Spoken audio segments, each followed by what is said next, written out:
네, 북한이 어젯밤 탄도미사일 2발을 기습 발사했는데요. 미 전략자산인 B-1B 전략폭격기의 한반도 전개에 따른 반발로 보입니다. 미국은 북한의 미사일 위협에 우리나라와 일본에 대한 방어 공약은 철통 같다고 강조했는데요. 한미일 정상회의 이후 한미일 3국의 협력이 더욱 공고화된 모습입니다. 한편 푸틴 러시아 대통령이 오는 10월 중국을 전격 방문할 걸로 알려지면서 북한도 함께 들릴 거라는 전망도 제기되고 있습니다. 북중러 연대 구도 역시 더욱 공고해질 전망인데요. 관련한 내용들 김재천 서강대 국제대학원 교수 모시고 이야기 나눠보겠습니다. 교수님 어서 오십시오. 네, 안녕하십니까. 네. 어젯밤 북한이 동해상으로 단거리 탄도미사일 2발을 발사했습니다. 이에 대해서 전술핵 타격 훈련이다라고 주장을 했습니다. 전반적으로 이 소식 좀 어떻게 들으셨습니까? 일단 한미연합훈련이 21일부터 을지 자유의 방패라는 한미연합훈련이 21일부터 지금 실시되고 있는 상황이었고요. 예. 이를 견제하는 그런 성격의 실험 발사인 것으로 보입니다. 특히 어제의 경우에는 미국의 대표적인 전략자산이라고 할 수 있는 B-1B 전략폭격기, B-1B 그렇죠. 랜서라고도 하는데요. 이 북한이 가장 두려워하는 미국의 전략 자산 중에 하나입니다. 예. 대한민국 상공으로 날아왔고 연합훈련을 동시에 실시했고 이에 대한 반발 차원으로 풀이가 되기도 하고요. 예. 그리고 내달 9월 9일이면은 북한 정권 수립일 구구절이라고 하는데요. 예. 북한에서는 73주년이라서 나름대로 국민들의 북한 주민들의 여론을 결집하는 어떤 그런 노림수도 있었다고 생각합니다. 예.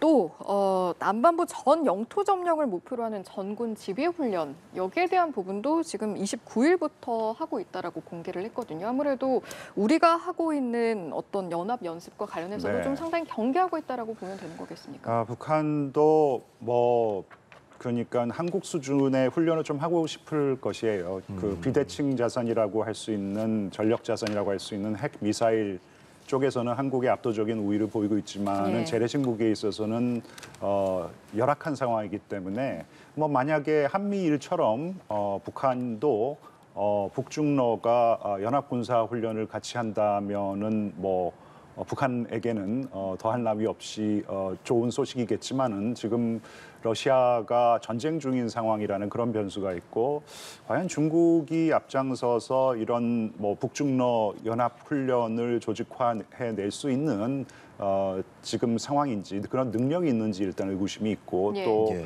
북중러 군사 훈련을 만약에 감행을 한다 그러면 또 한미일이 더 강화된 어떤 그런 군사 태세를 갖출 수밖에 없는 상황이기 때문에 중국이 좀 앞장서기도 애매한 상황이거든요. 그런데 이제 북한 입장에서는 어쨌든 해군력이 좀 많이 부족한 부분이 좀 아쉬운가 봐요. 최근에 해군력 강화를 지시하고 예. 그리고 선상에서 발사하는 순항 미사일 실험 발사를 참관했다 이런 소식이 들려오는 것 보니까 어쨌든 간에 해군력 강화에 앞장서는 것 같고 그런 훈련도 실시하고 싶어하는 것 같습니다. 예.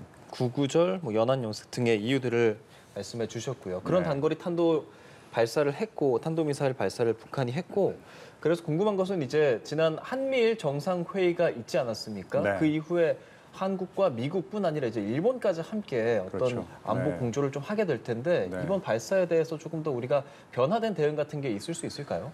그래서 일반에게 예. 공개된 것은 별로 없는 것 같습니다. 일단 이번 2발의 단거리 탄도미사일 발사에 대한 이제 탄착을 해서 그 재원 조사에 들어갔다고 하니까 예.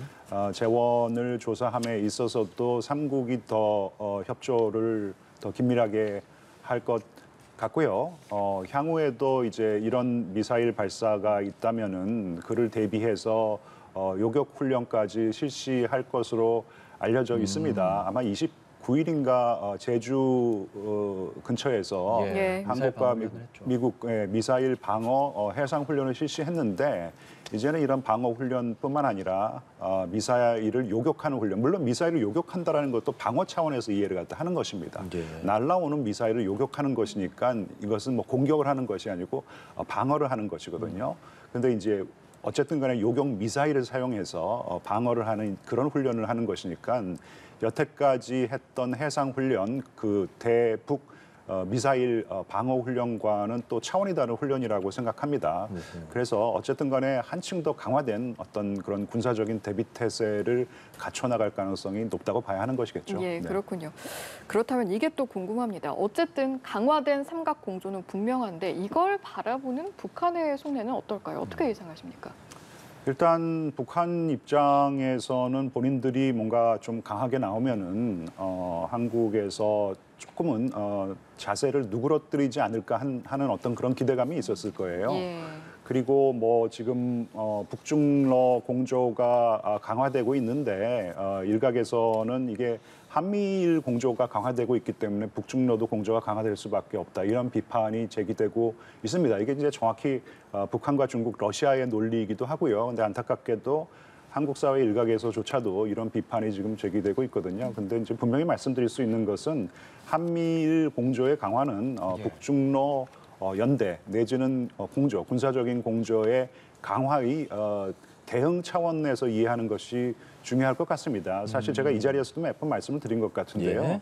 사실 한미일은 그렇게 쉽지가 않았어요. 예, 한미일 안보 협력은 쉽지 않았던 것이 한일 관계가 어려웠기 때문에 한미일 이 안보 공조도 사실 용이하지 않은 부분이 있었는데 어떻게 보면 이제 북한이 핵미사일 도발을 북한의 핵미사일 도발이 급증하고 또 중국과 러시아가 이런 북한을 감싸도니까 한국에서도 그렇다면은 일본과 풀리지 않은 많은 문제들이 있지만 그래도 한일 관계를 복원하고 한미일 안보 공조를 강화하는 것이 올바른 방향 아니냐 이런 이제 여론이 조성이 된 것이에요. 예. 그래서 한미일 공조라는 것은 북중러 공조 강화의 대응 차원으로 이해하는 것이 좋을 것 같고요. 예. 그리고 이러한 구도는 아마 당분간 상당히 오랜 기간 동안 유지가 될 것이고 예. 이런 구도 하에서 한미일이 좀 뭐 어떻게 얘기를 해야 될까요? 승기를 잡는 것이 저는 중요하다고 생각합니다. 그런 관점에서 조금 바라보는 것이 중요할 것 같아요. 어떤 선후 관계에 좀 차이를 좀 그쪽에 네, 굳이 따지자면은 네. 지금 한미일이 빌미를 제공했다라는 것은 올바른 해석 같지는 그렇죠. 않아요. 그런데 네. 사실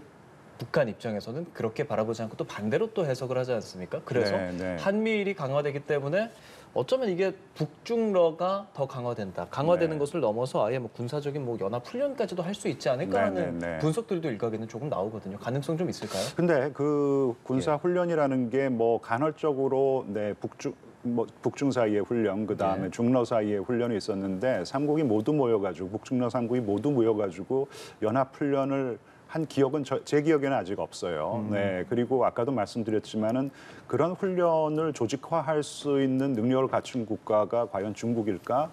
중국이 뭐 가장 유력한 국가겠죠. 그런 군사 훈련을 조직화한다면 중국이 앞장서야 될 텐데 중국 역시 지금 뭐 경제 상황도 녹록지가 않고. 그다음에 북한이란 나라를 자꾸 너무 가까이 하면 가까이 할수록 국제사회에서 조금 지탄을 받는 부분도 신경이 거슬리긴 거슬릴 것입니다. 그리고 러시아가 뭐 이러한 연합훈련에 참여를 한다고 하더라도 러시아는 전쟁 상황이기 때문에 뭐 아주 러시아를 대표하는 어떤 그런 전략 무기가 이런 삼국 사이의 연합 훈련에 전개가 되기는 어려울 것으로 보입니다. 좀 한계가 있어 보여요. 예. 네.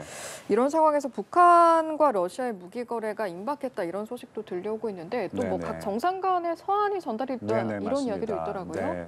지난번 북한의 전승절이죠. 예. 전승절을 기념해서 러시아의 국방장관 세르게이 쇼이구 국방장관이 북한을 방문했습니다. 그래서 전승절 열병식을 같이 참관을 했고요. 그러고 나서 러시아에 돌아오고 난 다음에 이 푸틴 대통령과 김정은이 서한을 주고받았다는 거예요. 이제 어제 미국이 이러한 서한을 입수했다고 발표를 했습니다. 뭐 정보 당국을 통해 가지고 이제 이러한 서한을 입수를 했겠죠. 뭐 일단 뭐 양국이 협력을 강화하자는 뭐 일반적인 내용이 들어 있었고 그 다음에 무기 거래를 하자라고 추정할 수 있는 내용도 있었다고 합니다. 그리고 나서 서한을 주고받은 다음에 러시아의 또 대표단이 또 방북을 했대요. 그리고 나서는 굉장히 구체적으로 무기 거래에 대한 협상을 진행했고 상당히 진도가 나갔다. 러시아 측에서는 아무래도 포탄 그리고 이제 총탄이 부족한 상황이니까 이런 것을 요구했고 북한은 이런 것을 지원하는 대가로 뭐 지금 탄도미사일 기술을 완성시키기 위한 기술력을 조금 제공해달라 뭐 이런 내용이 오고 갔다라는 그런 보도가 나왔습니다. 지금 북한과 러시아 간의 서한에 대한 네, 이야기를 좀 하고 네. 있었어요. 그를 통해서 지금 북한과 러시아의 좀 무기 거래가 짐작된다라는 말씀까지 좀 들었는데 네, 네. 사실 그게 안보리 결의를 좀 직접적으로 위반하는 거다라는 목소리를 미국에서는 내고 있지 않습니까? 이걸 좀 더 강력하게 제재하거나 할 수 있는 방법은 없는 걸까요, 교수님? 일단 뭐 유엔 안보리 예. 상임국 중에 하나가 러시아인데 러시아가 지금 관련된 무기 거래이기 그렇죠. 때문에 네, 유엔 결의안을 뭐 또 하나의 유엔 결의안을 통과시켜서 러시아와 북한을 제재한다라는 것은 예. 어려울 것 같고요. 뭐 그리고 지금 무기 거래가 실질적으로 이루어지고 있는 상황에서 이러한 무기 거래를 차단한다라는 것조차도 물리력을 사용해야 되는 것인데 이것은 어떻게 보면 전쟁의 위험을 감수해야 되는 건 아니겠습니까? 그래서 이것조차도 여의치 않은 것 같고 그렇다면은 마음이 맞는 국가들, 예. 이래서는 절대로 안 된다라고 생각하는 국가들끼리 협업을 해서 협력을 강화해서 제재를 강화하는 수단밖에 없을 것 같아요. 뾰족한 예. 수단이 없을 것 같고요. 무기 거래를 차단하지 못한다면은 지금 우크라이나 전쟁이 소모전의 양상으로 치닫고 있잖아요. 예. 소모전이라는 것은 결국은 더 오래 버텨내는 쪽이 더 승산이 높습니다. 러시아도 그렇고 우크라이나도 그렇고 지금 무기고가 바닥이 나고 있는 상황에서 예. 우크라이나도 포탄과 탄약이 부족한 건 마찬가지거든요. 그래서 또 하나의 대응이라고 생각할 수 있는 대응은요, 우크라이나에 대한 뭐 포탄과 총탄 지원을 강화하는 것이라고 생각하고 이것 역시도 마음이 맞는 국가들이 앞장서서 예. 무기 지원을 조금 더 더 많이 해야 되는 것이 아닌가 그렇게 생각합니다. 예, 저희가 앞서 러시아와 북한에 대한 이야기를 했는데 이제 러시아와 중국에 대한 이야기로 좀 넘어가 보도록 하겠습니다. 네. 지금 푸틴 대통령이 중국을 방문할 것이다라는 네, 이야기가 네. 나오고 있고 그 네, 시기가 네. 지금 10월로 맞습니다. 이야기가 네, 나오고 네. 있잖아요. 이번 방문의 의미는 좀 어떻게 바라보시는지요? 러시아 입장에서는요, 중국이 생명줄이라고 저는 생각을 해요. 예, 죄송합니다. 이 러시아와 중국이 많은 부분 전략적인 이익을 공유하고 있는 것은 사실입니다. 미중 경쟁 시대에 양국이 전략적인 이익을 많이 공유하고 있지만 사실 우크라이나 전쟁을 바라보는 중국의 시각은 조금 미묘하거든요. 이 전쟁이라는 것은 결국 미국, 서방이 잘못했기 때문에 발생했다. 하지만 전쟁은 멈춰야 된다. 어떤 이유에서라도 전쟁은 더 지속돼서는 안 되고 전쟁을 빨리 멈췄으면 좋겠다. 예. 그리고 중국, 우리가 이런 전쟁을 그러니까 휴전을 중재해낼 수 있다. 그런 역할을 하겠다. 이런 얘기도 하고 그다음에 러시아는 절대로 전술핵을 사용해서는 안 된다. 이런 얘기를 갖다 했어요. 예. 그러니까 입장이 조금 다릅니다. 왜냐하면 중국은 사실 러시아와는 조금 달라요. 중국은 국제적인 위상이라는 것도 있고 해서 그런 걸 생각해야 되기 때문에 마냥 러시아를 지원할 수 없는 상황인데 만약 중국이 러시아를 지원하는 데 있어서 뭔가 조금 주저하는 모습을 보인다 그러면 정말 푸틴은 큰일 나거든요. 물론 그 공백을 뭐 아까 말씀드린 북한이라 이란이 좀 채울 수는 있지만 예. 사실 중국의 존재감을 다 채울 수는 없는 것이거든요. 그런 예. 상황에서 지금 좀 위험을 감수하고 그 위험이라는 것은 지금 뭐 금년 초에 ICC 국제형사재판소가 사실 푸틴 체포 판결을 내렸잖아요. 영장 발부를 했죠. 그런 것도 좀 신경에 거슬릴 수 있고 무엇보다 중요한 것이 지금 전쟁 중이라는 것이에요. 전쟁 중에 나라를 비운다라는 것이 푸틴 입장에서는 쉽지 않은 것인데, 근데 작년에 시진핑 주석이 러시아 방문해서 금년 한 뭐 9월, 10월 경에 예. 한번 방중을 해달라 그랬었는데. 예. 그런 요구도 있고 아마 중국이니까 모든 상황을 지금 조금 좀 뿌리치고 전쟁 중임에도 불구하고 중국은 반드시 방문해서 시진핑 주석의 마음을 계속 사로잡아야 되겠다라는 예. 생각을 하고 있는 것 같아요. 그리고 뭐 중국은 ICC 미가입국이기 때문에 네, 거기로 네, 갈 수 네. 있다라는 확률이 높아지는 것 같은데 네. 더 주목을 또 받는 것 중 하나가 중국을 갈 때 네. 북한도 함께 가지 않을까라는 네. 부분이에요. 북한을 네네. 푸틴 대통령이 간 적이 있는지도 궁금하고요. 네. 이번에 진짜 북한에 네. 들를 가능성 좀 어느 정도로 보세요? 일단 그 ICC 같은 경우에는요, 그러니까 뭐 중국이 ICC 회원국이 아니기 때문에 뭐 체포에 동의할 의무가 전혀 없습니다. 근데 일단 푸틴은 뭐 여전히 살아있는 권력이고 러시아 여전히 강국이고 강국의 대통령인데 사실 체포할 가능성 굉장히 낮아요. 인도에서 G20 정상회의가 9월에 열리잖아요. 예. 거기는 안 갑니다. 근데 인도도 ICC 회원국이 아니에요. 근데 안 가요. 그 얘기는 지금 국내 상황에 맞춰서 전쟁 상황에 맞춰서 갈 때는 반드시 가야 될 때는 가고 그렇지 않을 예. 경우에 안 간다라는 것이기 때문에 그럼 북한은 갈까가 사실 가장 사실 그런데 북한이 굉장히 중요한 나라가 된 것이거든요. 예. 왜냐하면 중국이 지금 무기 지원을 안 하고 있어요.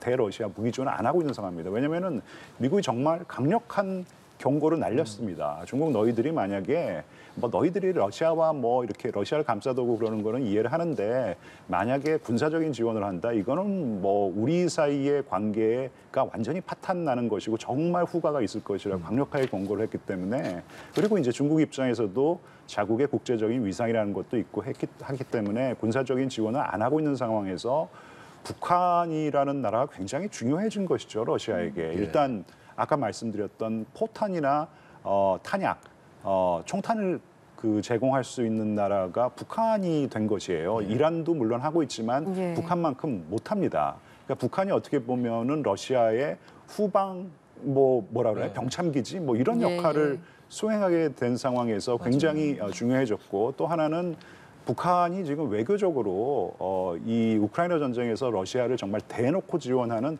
몇 개 안 되는 나라 중에 하나예요. 정말 대놓고 지원을 합니다. 그런 상황에서 북한의 전략적인 가치가 러시아에게 상당히 더 커졌다라고 판단되고요. 북한 주재 러시아 대사조차도 푸틴의 방북 가능성이 높다라는 식으로 발언을 했어요.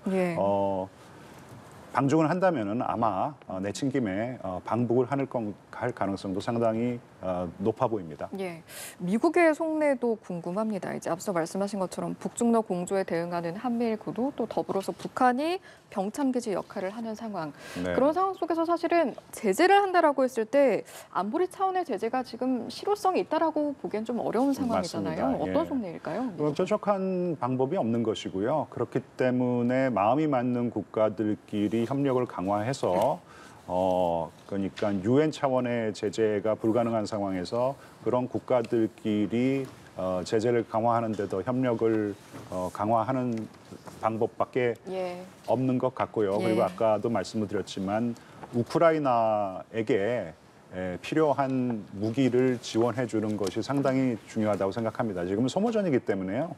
우크라이나가 더 잘 버텨낼 수 있어야 되는 것이에요. 그러기 위해서는 포탄과 탄약 지원이 절실하다고 생각합니다. 네, 혹시 그러면 북한과 러시아가 그렇게 좀 공고해짐에 있어서 북한은 어느 정도 물자를 지원해주고 러시아에서는 핵이나 뭐 그런 기술들에 대해서 좀 이전해줄 수 있는 가능성까지도 일각에선 제기가 되거든요. 좀 어떻게 보세요? 뭐 그런 거래의 가능성이 있다고 어제 이 죄송합니다. 미국 백악관 안보실 관계자가 얘기를 했어요. 충분히 가능하죠. 북한 입장에서는 사실 탄도미사일 기술을 완성시키기 위해서는 러시아의 기술력이 절실한 상황인 것이죠. 그러니까 뭐 누이 좋고 매부 좋은 그런 상황일 수 있는 것 같아요. 뭐 지금 러시아 같은 경우에는 실탄이 부족하기 때문에 북한은 많이 비축해놨고 그런 실탄을 제공하고 그다음에 북한이 아쉬운 것은 식량. 러시아가 여전히 식량 지원을 해줄 수 있는 그런 입장입니다. 그리고 러시아가 탄도미사일 기술을 완성시킬 수 있는 그런 기술을 제공할 수 있다면은 누이 좋고 매부 좋은 그런 상황이 되지 않을까 생각합니다. 예, 알겠습니다. 마지막으로 이 내용도 한번 여쭤볼까요? 이런 상황에서 최근 유엔 사무총장이 법적 구속력이 있는 핵실험 금지가 필요하다라는 언급을 내놓았는데 사실은 이게 뭐 현실적으로 가능한가라는 질문이 중요할 것 같습니다. 네, 사실은요, 이 포괄적 핵실험 금지라는 조약이 있습니다. 1996년도에요. 발효가 되질 않았어요. 근데요, 많은 국가들이 지금 핵무기를 가지고 있는 공식적으로 핵무기 보유 인정이 되고 있는 미국, 중국, 러시아, 영국, 프랑스도 다 서명은 했어요. 서명 국가인데 미국 같은 경우만 하더라도 미국 의회가 비준을 해주지 않았어요. 이 5국가 모두 인준을 하지 않았습니다. 의회가. 그 얘기는 뭐냐면은 여차하면은 핵무기 실험을 할 수 있는 여지를 남겨놓겠다라는 것이죠. 그래서 일단 이 조약을 비준하는 것이 굉장히 중요할 할 것 같고요. 예.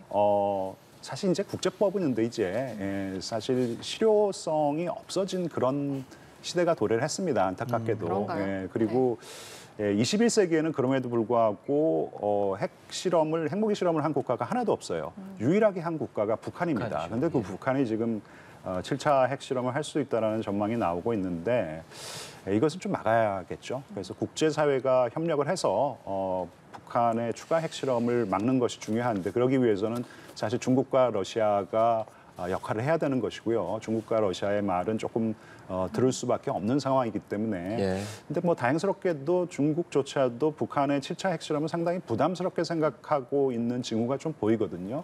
그래서인지 7차 핵실험이 임박했다라는 보도가 나오지는 않고요. 어쨌든 간에 국제법이 실질적으로 실효성을 잃어버린 지금 상황에서는요. 국제사회가 더 협력을 강화해서 북한에게 더 큰 압력을 넣어야 된다고 생각합니다. 예, 북한이 어젯밤 탄도미사일 2발을 발사한 가운데 국제사회 정세까지 좀 짚어봤습니다. 지금까지 김재천 서강대 국제대학원 교수와 함께했습니다. 오늘 말씀 고맙습니다. 고맙습니다. 네, 감사합니다.